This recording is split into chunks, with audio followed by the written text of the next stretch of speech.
partly cloudy. Lows in the low.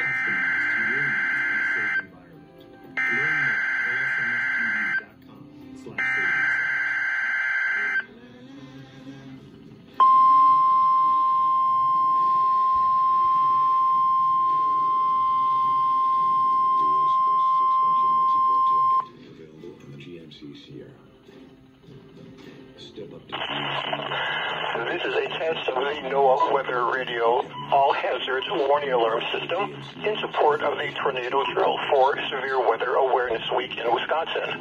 Ordinarily, weekly tests with this alarm system are conducted each Wednesday between the hours of 11 a.m. and noon.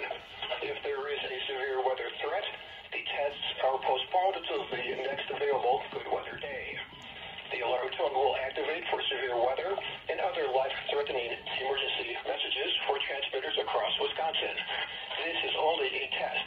There is no severe weather threat currently across Wisconsin.